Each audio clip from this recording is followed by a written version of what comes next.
तो एक बात आप लोग थोड़ा सा और समझ लें, ये जितना भी संसार बिछा हुआ है, सूरज, चाँद, तारे, पृथ्वी, जल, वायु, या जितनी भी वनस्पतियाँ देख रहे हैं, अन्न देख रहे हैं, फल फूल देख रहे हैं, समस्त वस्तुएं सिर्फ आपके इस शरीर के लिए है और दूसरे के लिए नहीं है। सूरज, चाँद, तारे भी आपके शरीर के लिए ही हैं, जीवन दान देने के लिए। पृथ्वी भी आपके शरीर के लिए है, इसी पृथ्वी पे आपकी शरीर चलेगी, यहीं जीवित रहेगी। जितने कंद मूल, फल, दूध, दही, घी, जितनी भी वनस्पतियाँ देख रहे हैं, जितने भी पेड़ पौधे देख रहे हैं, जितने भी अन्न देख रहे हैं, फल फ्रूट जो भी देख रहे हैं, सिर्फ आपके इस शरीर के लिए। शॉर्टकट में आपको पूरी सृष्टि का ज्ञान समझ में आ जाएगा अगर समझना चाहेंगे तो। अब यहाँ समझ में आ गया, पूरा सृष्टि, पूरा ब्रह्मांड हमारे शरीर के लिए है। इस देह का लालन पालन के लिए पूरी सामग्री बिछी हुई है, और उसी से आपकी शरीर संचालित होती है। अब ये जो आपकी शरीर संचालित हो रही है, ये किस लिए? जितना पूरे ब्रह्मांड में नहीं मिलेगा, पूरी धरती पर नहीं मिलेगा, उतना ही आपके शरीर में उससे ज़्यादा रचना आपको मिल जाएंगी। संसार से पदार्थ लेना है और इस शरीर के अंदर पदार्थ की खपत होनी है। उस पदार्थ की खपत से शरीर के अंदर ऊर्जा मिलेगी। उस ऊर्जा के सहारे आपका जीवन चलेगा। तो अब संसार किस लिए हो गया? आपके शरीर के लिए। और शरीर किस लिए हो गई? आपके लिए। और शरीर और आपका संपर्क या संबंध किस लिए हुआ? आपको जीवन जीने के लिए। जीवन जीना क्यों है? आपको या तो अपना कल्याण करना है, या आप अपना पाप और पुण्य भोगेंगे। बस पहले तो आपको अपना पाप और पुण्य भोगने के लिए शरीर मिली। आपने पाप किया तब भी शरीर मिलेगी, आपने पुण्य किया तब भी शरीर मिलेगी। बिना इस देह के न तो आप पाप को भोग सकते हैं और ना ही पुण्य को। अब दोनों का कारण आपके शरीर है, जिससे आपके शरीर की रचना की गई है। आपके इसे पाप पुण्य भोगने के लिए देह की व्यवस्था की जा रही है। आपको देह से संबंध कराया जा रहा है, अन्यथा कोई काम नहीं है।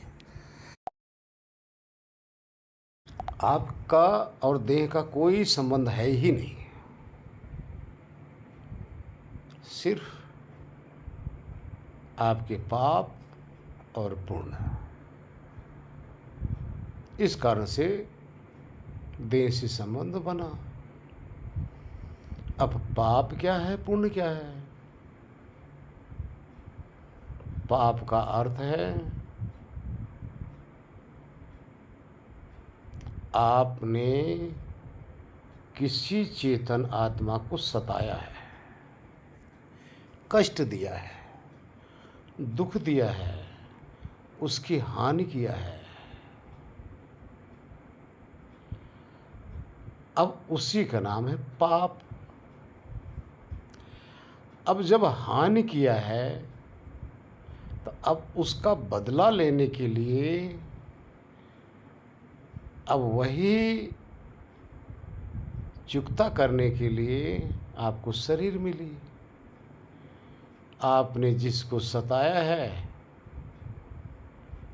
जिसको दुख दिया है, जिसका हक छीना है, जिसका धन गमन किया है, जिसको चोट पहुंचाई है, जिसके साथ मारपीट की हो, जिसके साथ गाल गलौज की हो, अब आपको वहां देना पड़ेगा। कैसे देना पड़ेगा? पीटे हो तो पीटना पड़ेगा, ये बदला हो जाएगा। सताए हो तो आप सताए जाओगे,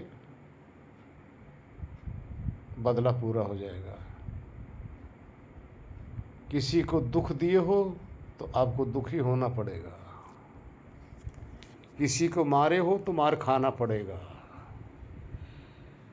किसी का धन छीने हो तो आपको अपना धन गंवाना पड़ेगा। किसी के शरीर में चोट पहुंचाए हो तो आपको आपकी शरीर में चोट मिलेगी मिलेगी। यही है मेरे भाई पाप, यही पाप कर्म है। अब उसी के लिए आपको शरीर मिली है कि आप वहां करके आए हो, अब लोगों को दो। आप दूसरे को सताए हो, सताए जाओ। ये संसार अदले बदले का है। एक तो इसलिए आपको संसार मिलता है, शरीर मिलती है भाई। दूसरा सुख यानी पुण्य। पुण्य क्या है? आपने किसी को दिया हुआ था, धन दिया था, तो आपको यहाँ धन वापस लेने के लिए आना पड़ेगा। आपने किसी को सुख दिया था तो सुख लेने के लिए आपको वापस आना ही पड़ेगा।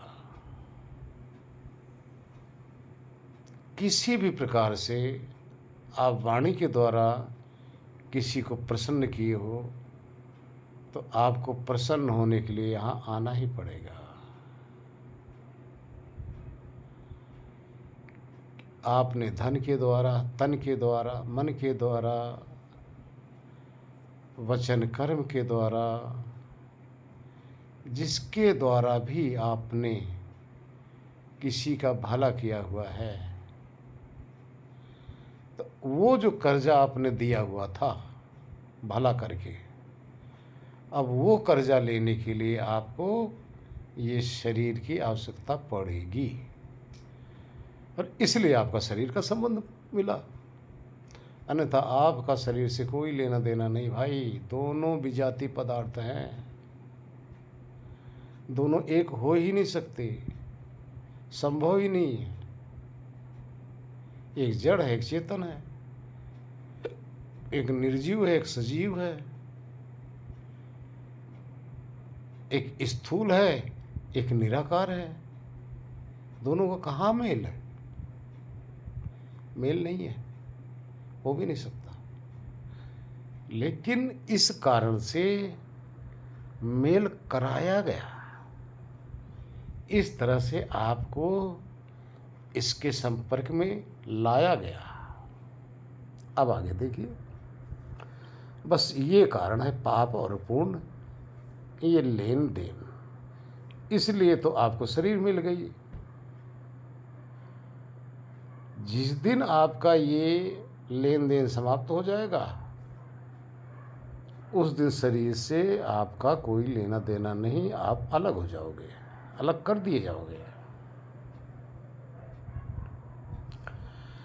और ये शरीर आपकी निश्चित है, समय निर्धारित है।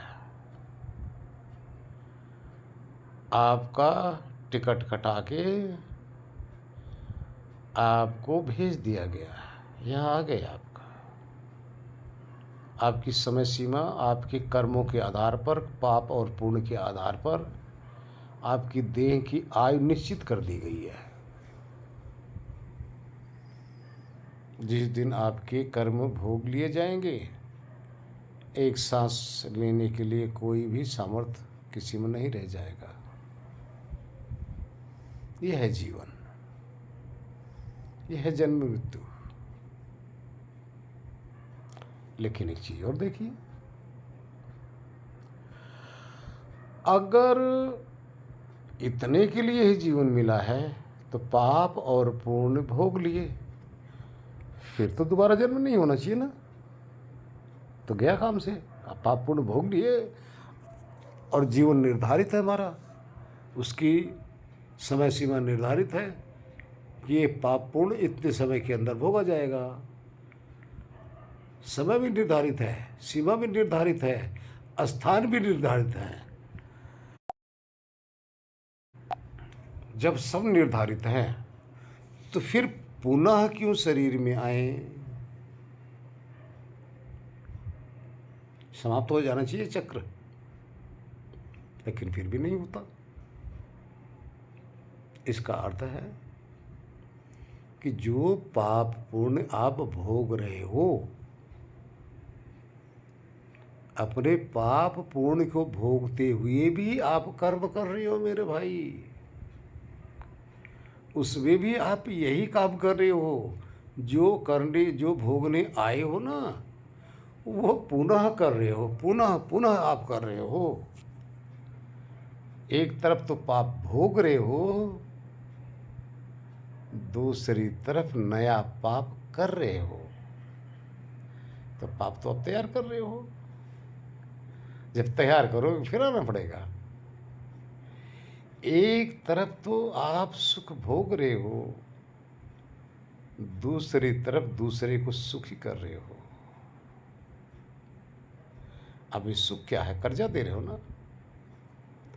पाप क्या? कष्ट दे रहे हो ना। अब आपका फिर आना पड़ेगा, क्योंकि जिसको भोगने आप आए थे उसको तो भोग रहे हो, लेकिन आदत नहीं छोड़ रहे हो। अब इसको करना नहीं था, कर रहे हो। पाप करोगे फिर भी फंसोगे, पुण्य करोगे फिर भी फंसोगे। पाप करोगे, पाप का अर्थ किसी को सताना, मन वाणी वचन धन से किसी भी तरह से। पुण्य का अर्थ है किसी को खुश करना, मन वचन वाणी कर्म या धन किसी भी तरह से। किसी को खुश करोगे तो आपने खुशी की दौलत बांट दी है, और ये दौलत आपके खाते में जमा हो गई। किसी को दुखी कर दिया तो ये दुख रूपी दौलत भी आपके खाते में जमा हो गई। अब आपको लेना पड़ेगा। दुख दोगे तो दुख लेना पड़ेगा, सुख बांटोगे तो सुख बांट लेना पड़ेगा। बस यही जीवन चक्र का बंधन है, यही जीवन के बंधन में फंसाने का कारण है। न हमें सुख बांटना है, न हमें दुख बांटना है, ना हमें किसी से सुख चाहिए, ना हमें किसी से दुख चाहिए। अरे बांटना ही है। तो इस दुख और सुख से छूटने के लिए ज्ञान बांटिए ना।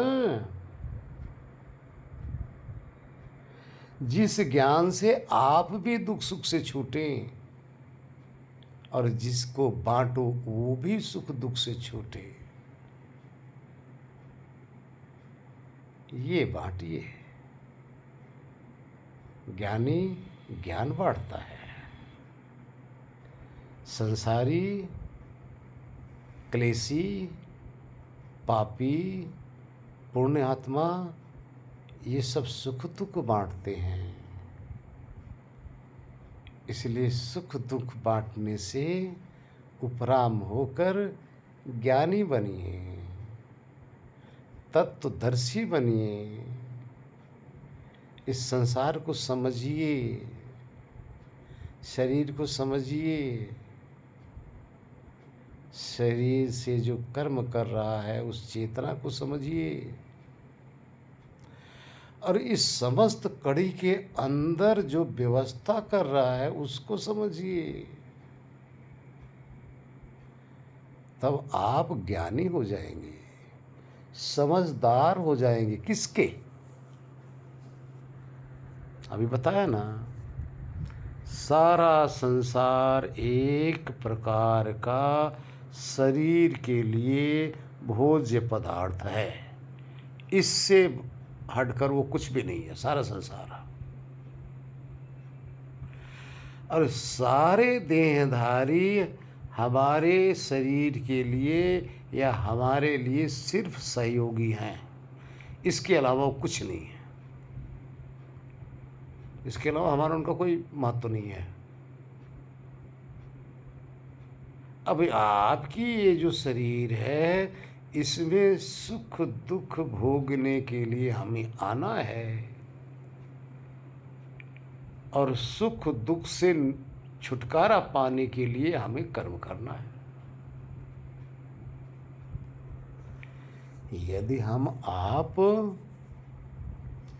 इसी में रहते हुए इसी चक्र को हम समझ लें, हमारे विवेक में ये सृष्टि चक्र, समस्त व्यवस्था, हमारा अपना बंधन, हमारा अपना स्वरूप, और ये जो सुख दुख भोगने के लिए, भोगाने के लिए कोई तो ऐसी शक्ति होगी ही ना, है ना। तभी तो हम बंधन में पड़ते हैं। हम तो भाई किसी को मार के हम पीटना तो नहीं चाहते ना। हम चाहते हम पीट आएं, लेकिन पीटे ना। ऐसी तो कोई शक्ति है, जब किसी को पीटेंगे तो हमारे पीटने का बंदोबस्त व्यवस्था भी कर देती है। बस इतनी बात अगर समझ में आ जाए, ज्ञानी नहीं, फिर उसको ज्ञानी नहीं कहेंगे, ऋषि भी नहीं कहेंगे, संत भी नहीं कहेंगे, तत्वदर्शी कहा जाएगा। समस्त तत्व का, समस्त पदार्थ का जानने वाला, समझने वाला, जो दर्शन कर चुका है, ऐसा ज्ञानी, ऐसा ज्ञान अगर आपको आ जाए तो आप भी छोड़ो, अपने आप को छुड़ाओगे और दूसरे को भी इससे छूटने का मार्ग बताओगे। एक आदमी पाप किया, जेल में चला गया। अब किसी को दया आई, वो जेल में जाकर उसको एक बोतल पानी पकड़ाया। खुश हो, और ये भी खुश कि देखो उसको तरस आ रही है, कैदी के ऊपर, दोनों प्रसन्न, कैदी भी प्रसन्न और पानी देने वाला प्रसन्न कि हमने आप पुण्य किया। एक और था हमारे आप जैसे, उसने एक थाली भोजन लिया, उसको भोजन दिया है, वो भी प्रसन्न, वो भी सोच रहा है हमने बहुत अच्छा कार्य किया है, भोजन दिया है, लेकिन अगले सुबह दिया, शाम को फिर भूख। जिसने एक बोतल पानी दिया, अभी दिया, शाम तक खत्म। एक आदमी और गया, उसको सर्दी लग रही थी, कुछ कंबल या कपड़े दे आया। अब वो भी खुश कि हमने आज पुण्य कर लिया, और कैदी भी खुश कि आज मुझे देखो किसी ने दिया है। और एक और भी कोई थे, वो गए वहाँ बिठाकर कुछ ज्ञान बताया, ज्ञान बताए, उस जेल से छूटने का तरीका बताया।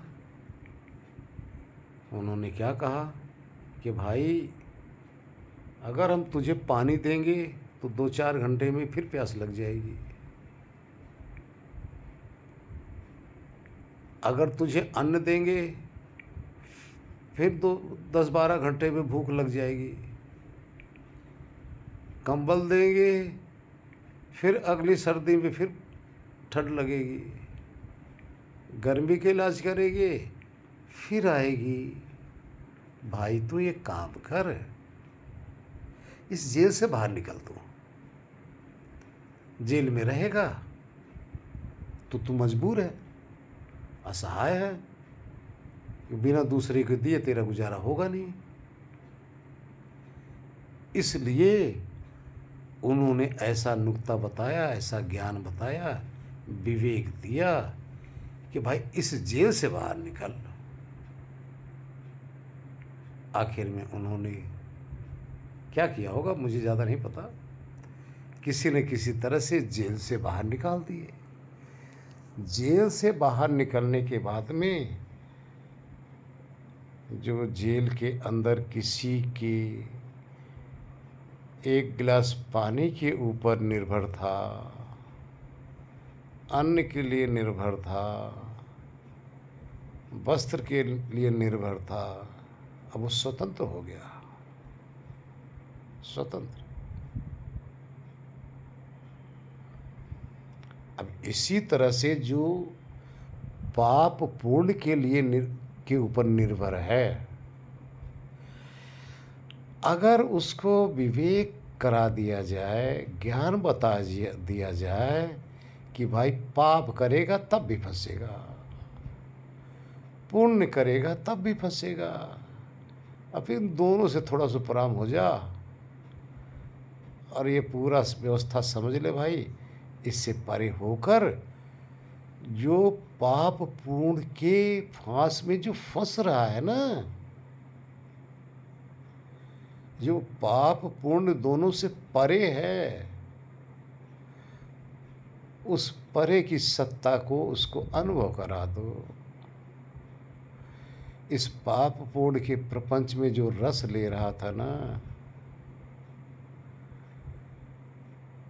जो उस स्थान पर आनंद ही आनंद है, सुख ही सुख है, उस अमृत को चखा दो ना। अरे भाई, जब वो अमृत को चखने लग जाएगा तो पाप और पुण्य के द्वंद्व से अपने आप विरक्त हो जाएगा। कौन चाहता है सब करना? कोई नहीं चाहता, बस अज्ञानता बस हो जाता है, नादानी बस हो जाता है। अब आप लोग पाप पुण्य बिल्कुल पसंद नहीं करेंगे, क्यों? आप लोग इतने उच्च कोटि के संत हो चुके हैं, ये आपको प्रिय नहीं लगेगा। लेकिन अब जहाँ पहुँचे हो ये छोड़ नहीं सकते, लेकिन पाप और पुण्य के द्वंद्व में जो फंसा हुआ है वो उसको नहीं छोड़ सकता और इसको प्राप्त नहीं कर सकता। और जिसने इसको प्राप्त कर लिया वो पाप पुण्य का द्वंद्व से परे हो गया, बच जाएगा। अब ये हमारा जेल से निकलने का मार्ग है भाई। तो आप लोग सब कोई जो भी आपके सानिध्य में आए भाई, जो देह में वो सब कैदी ही तो हैं, देह कैद है। अब आप कितने हैं कहते हैं कि नहीं कैद नहीं है। अरे भाई, चेतन तत्व जड़ के आगोश में आकर अपनी समस्त स्वतंत्रता को समाप्त कर दिया है, अपनी शक्ति असीम शक्ति को ससीम में आ गया है। इससे बड़ा उसके साथ और क्या होगा। इसलिए आप भी करो, औरों को भी कराओ। क्या पता आपके द्वारा किसी चेतन आत्मा का कल्याण हो जाए। बहुत भाग्यवान ऐसे नर होते हैं, ऐसी आत्मा होती हैं जिनका जन्म इस धरती पर होता है, जो अपने को छुड़ाकर पीछे वालों के लिए रास्ता बता के चले जाते हैं। ऐसी आत्मा मोक्ष में तो जाती जाती हैं, लेकिन धरती पर भी अमर हो जाती है। उनका ज्ञान सदा सदा के लिए अमर रहता है, असंख्य आत्माओं के छुड़ाने के लिए। वैसे ही आप लोग बनिए। हरिओम नारायण। ओम शांति शांति शांति। इसी बात के लिए गुरु नानक देव ने हम सबको बहुत अच्छी शिक्षा दिया है। उन्होंने कहा है, आप जपो औरों को जपाओ, नानक निश्चय मुक्ति पाओ। उनका कहने का मतलब खुद भी औरों को जपाओ, नानक निश्चय मुक्ति पाओ। मुक्ति पाओ। इसका अर्थ उन्होंने कन्फर्म कर दिया है कि अगर खुद भी करोगे मुक्त होने का और दूसरे को भी मुक्त करोगे, तो नानक जी ने कन्फर्म कर दिया कि निश्चय ही मुक्ति मिलेगी मिलेगी। उन्होंने चैलेंज करके कहा कि निश्चय ही आपको मुक्ति मिलेगी। अरे भैया, धरती पर इससे उत्तम और क्या हो सकता है। बस हरिओम।